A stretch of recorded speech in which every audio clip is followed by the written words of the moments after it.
Good morning. Thank you for joining me today.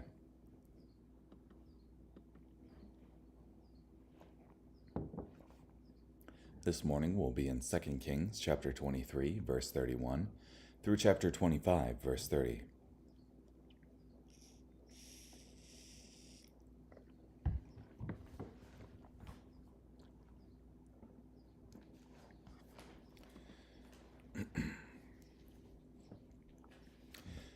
Jehoahaz was 23 years old when he became king, and he reigned 3 months in Jerusalem. His mother was Hamutal, the daughter of Jeremiah from Libnah. He did evil in the sight of the Lord, as his ancestors had done. Pharaoh Necho imprisoned him in Riblah, in the land of Hamath, and prevented him from ruling in Jerusalem. He imposed on the land a special tax of 100 talents of silver and a talent of gold. Pharaoh Necho made Josiah's son Eliakim king in Josiah's place, and changed his name to Jehoiakim. He took Jehoahaz to Egypt, where he died. Jehoiakim paid Pharaoh the required amount of silver and gold, but to meet Pharaoh's demands, Jehoiakim had to tax the land. He collected an assessed amount from each man among the people of the land in order to pay Pharaoh Necho. Jehoiakim was 25 years old when he became king, and he reigned for 11 years in Jerusalem. His mother was Zebedah, the daughter of Pedaiah, from Rumah. He did evil in the sight of the Lord, as his ancestors had done. During Jehoiakim's reign, King Nebuchadnezzar of Babylon attacked. Jehoiakim was his subject for 3 years, but then he rebelled against him. The Lord sent against him Babylonian, Syrian, Moabite, and Ammonite raiding bands. He sent them to destroy Judah, as he warned he would do through his servants the prophets. Just as the Lord had announced, he rejected Judah because of all the sins which Manasseh had committed, because he killed innocent people and stained Jerusalem with their blood. The Lord was unwilling to forgive them. The rest of the events of Jehoiakim's reign and all his accomplishments are recorded in the scroll called the Annals of the Kings of Judah. He passed away, and his son Jehoiachin replaced him as king. The king of Egypt did not march out from his land again, for the king of Babylon conquered all the territory that the king of Egypt had formerly controlled between the brook of Egypt and the Euphrates River. Jehoiachin was 18 years old when he became king, and he reigned 3 months in Jerusalem. His mother was Nehushta, the daughter of Elnathan from Jerusalem. He did evil in the sight of the Lord, as his ancestors had done. At that time, the generals of King Nebuchadnezzar of Babylon marched to Jerusalem and besieged the city. King Nebuchadnezzar of Babylon came to the city while his generals were besieging it. King Jehoiachin of Judah, along with his mother, his servants, his officials, and his eunuchs, surrendered to the king of Babylon. The king of Babylon, in the 8th year of his reign, took Jehoiachin prisoner. Nebuchadnezzar took from there all the riches in the treasuries of the Lord's temple and the royal palace. He removed all the gold items which King Solomon of Israel had made for the Lord's temple, just as the Lord had warned. He deported all the residents of Jerusalem, including all the officials and all the soldiers, 10,000 people in all. This included all the craftsmen and those who worked with metal. No one was left except for the poorest among the people of the land. He deported Jehoiachin from Jerusalem to Babylon, along with the king's mothers and wives, his eunuchs, and the high-ranking officials of the lands. The king of Babylon deported to Babylon all the soldiers. There were 7,000, as well as 1,000 craftsmen and metal workers. This included all the best warriors. The king of Babylon made Mattaniah, Jehoiachin's uncle, king in Jehoiachin's place. He renamed him Zedekiah. Zedekiah was 21 years old when he became king, and he ruled for 11 years in Jerusalem. His mother was Hamutal, the daughter of Jeremiah from Libnah. He did evil in the sight of the Lord, as Jehoiakim had done. What follows is a record of what happened to Jerusalem and Judah because of the Lord's anger. He finally threw them out of his presence. Zedekiah rebelled against the king of Babylon. So King Nebuchadnezzar of Babylon came against Jerusalem with his whole army and set up camp outside it. They built siege ramps all around it. He arrived on the 10th day of the 10th month in the 9th year of Zedekiah's reign. The city remained under siege until King Zedekiah's 11th year. By the 9th day of the 4th month, the famine in the city was so severe the residents had no food. The enemy broke through the city walls, and all the soldiers tried to escape. They left the city during the night. They went through the gate between the 2 walls that is near the king's garden. The Babylonians were all around the city. Then they headed for the Jordan Valley. But the Babylonian army chased after the king. They caught up with him in the plains of Jericho, and his entire army deserted him. They captured the king and brought him up to the king of Babylon at Riblah, where he passed sentence on them. Zedekiah's sons were executed while Zedekiah was forced to watch. The king of Babylon then had Zedekiah's eyes put out, bound him in bronze chains, and carried him off to Babylon. On the 7th day of the 5th month, in the 19th year of King Nebuchadnezzar of Babylon, Nebuzaradan, the captain of the royal guard who served the king of Babylon, arrived in Jerusalem. He burned down the Lord's temple, the royal palace, and all the houses in Jerusalem, including every large house. The whole Babylonian army that came with the captain of the royal guard tore down the walls that surrounded Jerusalem. Nebuzaradan, the captain of the royal guard, deported the rest of the people who were left in the city, those who had deserted to the king of Babylon, and the rest of the craftsmen. But he left behind some of the poor of the land and gave them fields and vineyards. The Babylonians broke the 2 bronze pillars in the Lord's temple, as well as the movable stands and the big bronze basin called the sea. They took the bronze to Babylon. They also took the pots, shovels, trimming shears, pans, and all the bronze utensils used by the priests. The captain of the royal guard took the gold and silver censers and basins, the bronze of the items that King Solomon made for the Lord's temple, including the 2 pillars, the big bronze basin called the sea, the 12 bronze bowls under the sea, and the movable stands was too heavy to be weighed. Each of the pillars was about 27 feet high. The bronze top of one pillar was about 4.5 feet high and had bronze latticework and pomegranate-shaped ornaments all around it. The second pillar with its latticework was like it. The captain of the royal guard took Sariah, the chief priest, and Zephaniah, the priest, who was second in rank, and the 3 doorkeepers. From the city, he took a eunuch who was in charge of the soldiers, 5 of the king's advisors who were discovered in the city, an official army secretary who drafted citizens for military service, and 60 citizens from the people of the land who were discovered in the city. Nebuzaradan, captain of the royal guard, took them and brought them to the king of Babylon at Riblah. The king of Babylon ordered them to be executed at Riblah in the territory of Hamath. So Judah was deported from its land. Now King Nebuchadnezzar of Babylon appointed Gedaliah, son of Ahikam, son of Shaphan, as governor over the people, whom he allowed to remain in the land of Judah. All of the officers of the Judahite army and their troops heard that the king of Babylon had appointed Gedaliah to govern. So they came to Gedaliah at Mizpah. The officers who came were Ishmael, son of Nethaniah, Johanan, son of Kareah, Sariah, son of Hamath, the Netophathite, and Jazaniah, son of the Maacathite. Gedaliah took an oath so as to give them and their troops some assurance of safety. He said, "You don't need to be afraid to submit to the Babylonian officials. Settle down in the land and submit to the king of Babylon. Then things will go well for you."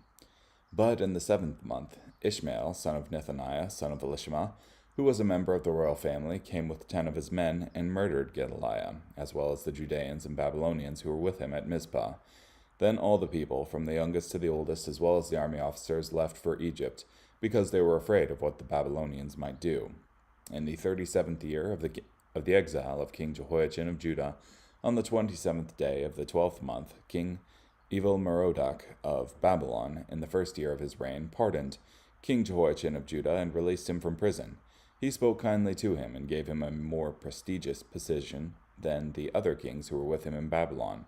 Jehoiachin took off his prison clothes and ate daily in the king's presence for the rest of his life. He was given daily provisions by the king for the rest of his life until the day he died.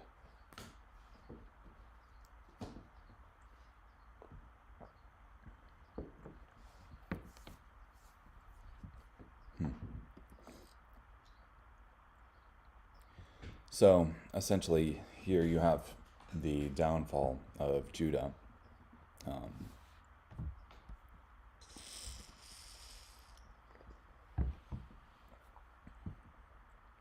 After Josiah, who had acted well in the sight of the Lord, you have Jehoahaz, who was 23 years old when he became king. reigning 3 months in Jerusalem, who was then deposed by Pharaoh Necho, and Josiah's son, Jehoiakim, is made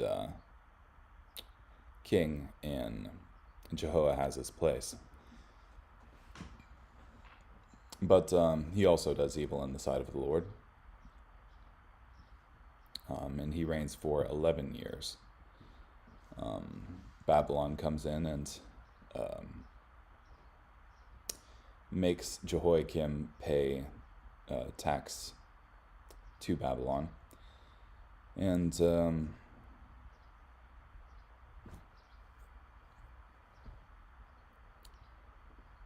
then after Jehoiakim passes away, Jehoiachin reigns in his place. He's 18 years old when he becomes king, and he reigns 3 months in Jerusalem. And then King Nebuchadnezzar besieges the city because they rebel again. And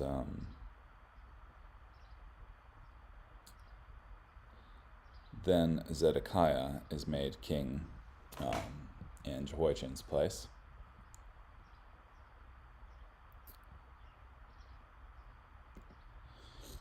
And then from there, Zedekiah rebels, and Nebuchadnezzar again besieges Jerusalem, and then Gedaliah is made governor of Jerusalem. But then Ishmael, who was one of the royal family, murders Gedaliah, and the whole of the rest of them flee to Egypt. So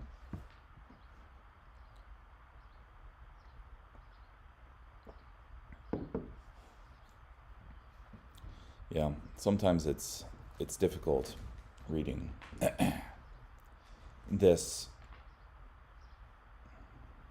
because it doesn't necessarily provide all of the details of everything that's going on at the time. Like you have during the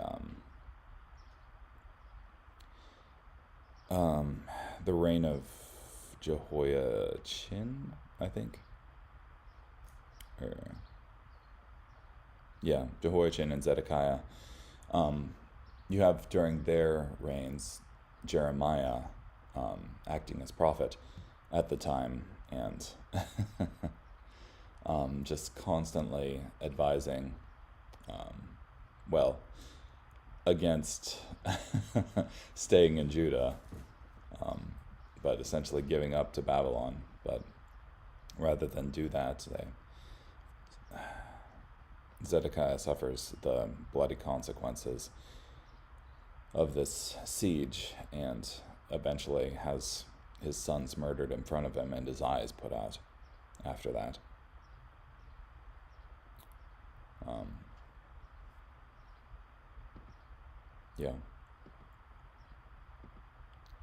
Difficult to kind of relate, for me to relate the kings talked about, like in Jeremiah, with the ones talked about here.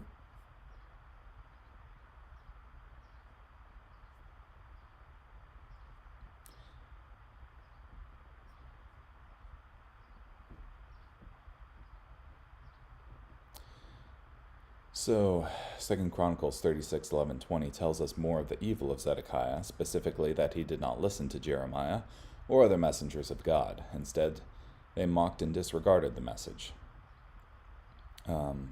He was not willing to listen to God's word through Jeremiah. He broke an oath made in Yahweh's name as a vassal of Babylon. He was unrepentant and failed to restrain leaders and priests from defiling the temple with the reintroduction of idolatrous practices. God's patience and long-suffering had finally run its course, and he allowed, even instigated, the conquering of the kingdom of Judah. Ultimately, there were many reasons for the exile. One mentioned by 2 Chronicles 36:21 is that Judah was depopulated in exile to fulfill the word of the Lord by the mouth of Jeremiah, until the land had enjoyed her Sabbaths. As long as she lay desolate, she kept Sabbath, to fulfill 70 years. Jeremiah tells us that there were many false prophets in those days who preached a message of victory and triumph to Zedekiah, and he believed them instead of Jeremiah and other godly prophets like him. Therefore he rebelled against the king of Babylon. For example, Jeremiah 32, 1 through 5 tells us that Jeremiah clearly told Zedekiah that he would not succeed in his rebellion against Babylon. Zedekiah arrested Jeremiah and imprisoned him for this, but the prophet steadfastly stayed faithful to the message God gave him. He had no real faith in Jehovah, Israel's covenant-keeping God, and therefore did not scruple to break his covenant with Nebuchadnezzar, but how dearly he paid for this violation of his oath. Carrying on, Acts chapter 22, verse 17, through chapter 23, verse 10. When I returned to Jerusalem and was praying in the temple, I fell into a trance, and saw the Lord saying to me, "Hurry up and get out of Jerusalem quickly, because they will not accept your testimony about me." I replied, "Lord, they themselves know that I imprisoned and beat those in the various synagogues who believed in you. And when the blood of your witness Stephen was shed, I myself was standing nearby, approving and guarding the cloaks of those who were killing him." Then he said to me, "Go, because I will send you far away to the Gentiles." The crowd was listening to him until he said this. Then they raised their voices and shouted, "Away with this man from the earth, for he should not be allowed to live." While they were screaming and throwing off their cloaks and tossing dust in the air, the commanding officer ordered Paul to be brought back into the barracks.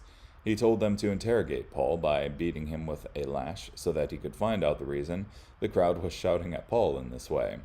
When they had stretched him out for the lash, Paul said to the centurion standing nearby, "Is it illegal for you to lash a man who is a Roman citizen without a proper trial?" When the centurion heard this, he went to the commanding officer and reported it, saying, "What are you about to do? For this man is a Roman citizen." So the commanding officer came and asked Paul, "Tell me, are you a Roman citizen?" He replied, "Yes." The commanding officer answered, "I acquired the citizenship with a large sum of money." "But I was even born a citizen," Paul replied. Then those who were about to interrogate him stayed away from him, and the commanding officer was frightened when he realized that Paul was a Roman citizen and that he had tied him up. The next day, because the commanding officer wanted to know the true reason Paul was being accused by the Jews, he released him and ordered the chief priests and the whole council to assemble. He then brought Paul down and had him stand before them. Paul looked directly at the council and said, "Brothers, I have lived my life with a clear conscience before God to this day." At that, the high priest Ananias ordered those standing near Paul to strike him on the mouth. Then Paul said to him, "God is going to strike you, you whitewashed wall. Do you sit here judging me according to the law, and in violation of the law you order me to be struck?" Those standing near him said, "Do you dare insult God's high priest?" Paul replied, "I did not realize, brothers, that he was the high priest, for it is written, 'You must not speak evil about a ruler of your people.'" Then when Paul noticed that part of them were Sadducees and the others Pharisees, he shouted out in the council, "Brothers, I am a Pharisee, a son of Pharisees. I am on trial concerning the hope of the resurrection of the dead." When he said this, an argument began between the Pharisees and the Sadducees, and the assembly was divided, for the Sadducees say there is no resurrection, or angel, or spirit, but the Pharisees acknowledge them all. There was a great commotion, and some experts in the law from the party of the Pharisees stood up and protested strongly. "We find nothing wrong with this man. What if a spirit or an angel has spoken to him?" When the argument became so great, the commanding officer feared that they would tear Paul to pieces. He ordered the detachment to go down, take him away from them by force, and bring him into the barracks. The following night the Lord stood near Paul and said, "Have courage, for just as you have testified about me in Jerusalem, so you must also testify in Rome."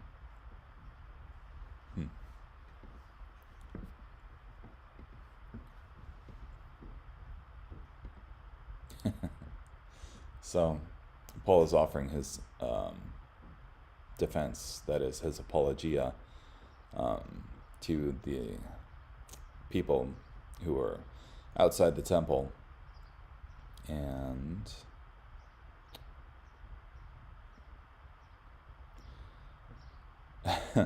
as he says that the Lord told him, "Go, because I will send you far away to the Gentiles," the people scream that he shouldn't be allowed to live for such an act.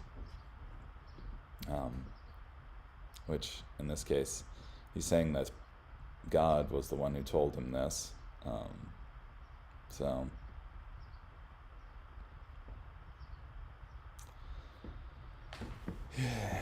yeah.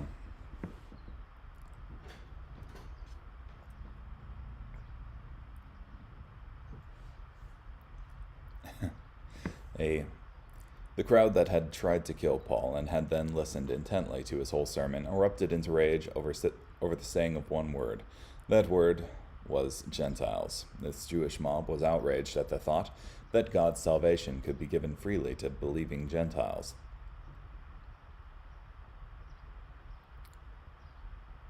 The message of Jesus that both Paul and the New Testament preached is this: you may come to God just as you are, Jew, Gentile, foreigner, high, low, rich, or poor, but you must come to him through Jesus Christ. These Jews of that day did not have a problem with Gentiles becoming Jews, but they were incredibly offended at the thought of Gentiles becoming Christians just as Jews became Christians, because it implied that Jews and Gentiles were equal, having to come to God on the same terms.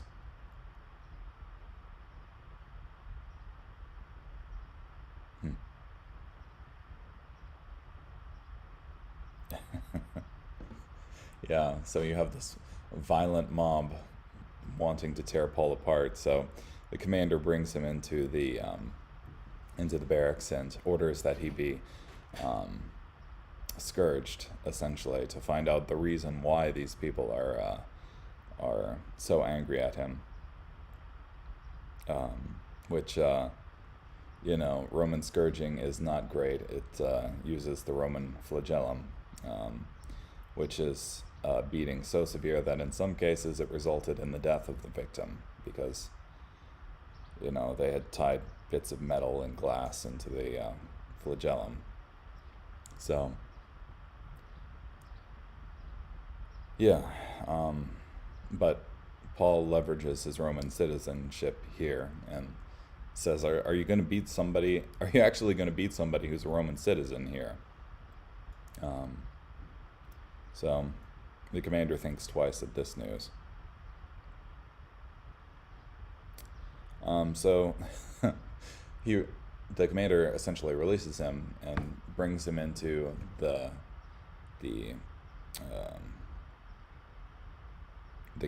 council of the chief priests to find out why this stuff is happening.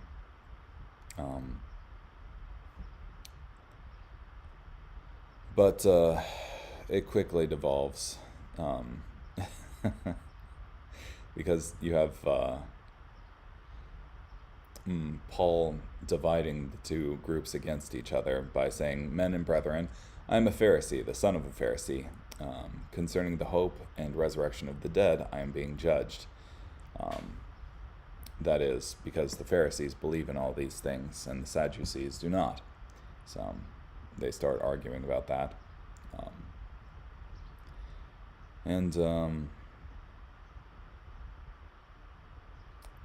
So Paul's clever ploy rescued him from the council, but he could not have been happy with the result, and he laments it later. He had the opportunity to preach to a crowd of attentive Jews on the Temple Mount, and it ended in failure. Then he had the opportunity to preach to the influential Jewish council, and it also ended in a fistfight. Later, Paul seemed to suggest that this tactic of bringing up the resurrection controversy in the way that he did was not good. He suggests that it was a wrongdoing on his part. So,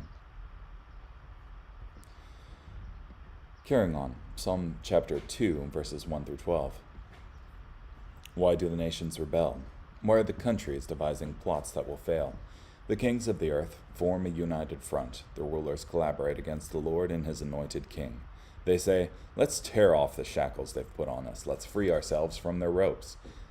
The one enthroned in heaven laughs in disgust. The Lord taunts them. Then he angrily speaks to them and terrifies them in his rage, saying, "I myself have installed my king on Zion, my holy hill."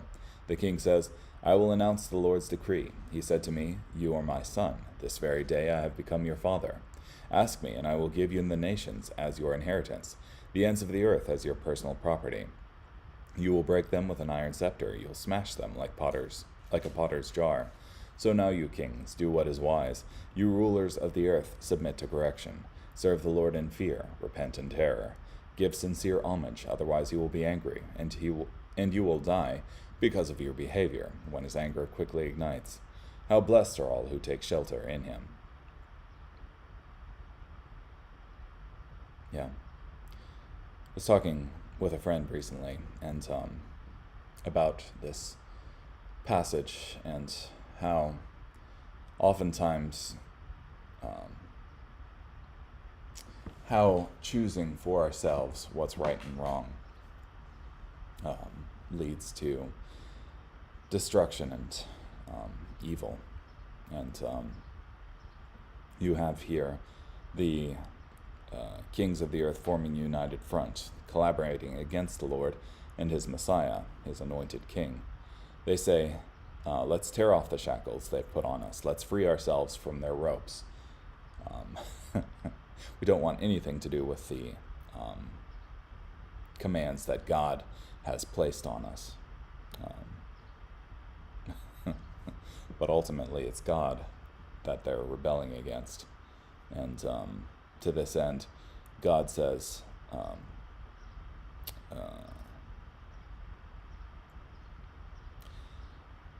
I will announce the Lord's decree. He said to me, you are my son. This very day I have become your father. And so Jesus, rightly pointing out that this was about the Messiah, asked the Pharisees if oh my.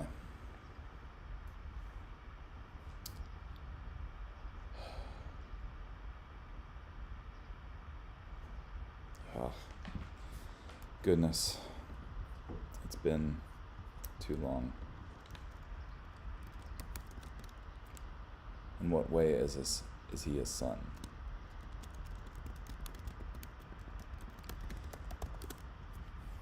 Need to look it up here. Shame. Oh well. If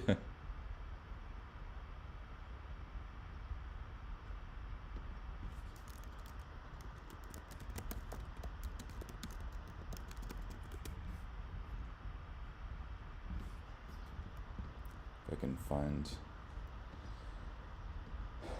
the translation that has this in it. NIV, maybe?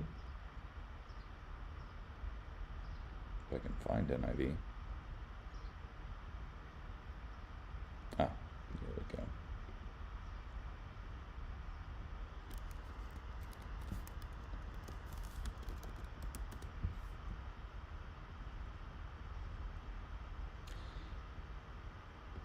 Matthew 22, verse 45.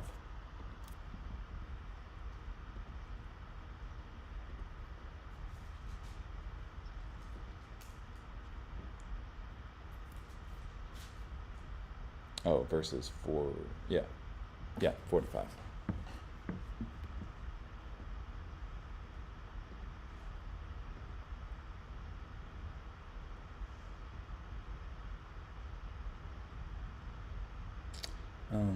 Yeah, I guess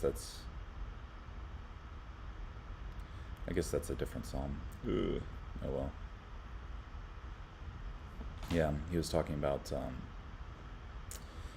in Matthew 22, verse 41. While the Pharisees were assembled, Jesus asked them a question. What do you think about the Christ? Whose son is he? They said, the son of David. He said to them, how then does David by the Spirit call him Lord, saying, the Lord said to my Lord, sit at my right hand until I put your enemies under your feet? If David then calls him Lord, how can he be his son? Yeah, so different psalm, but still kind of in the same vein of all that. Oh well. Carrying on. Proverbs chapter 18, verse 13.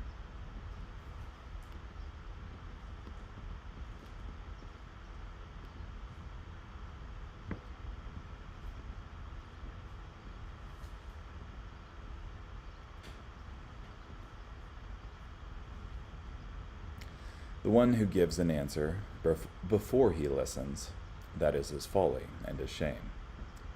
So make sure you listen. Okay, well, thank you so much for joining me today. Hope you have a great day. Bye.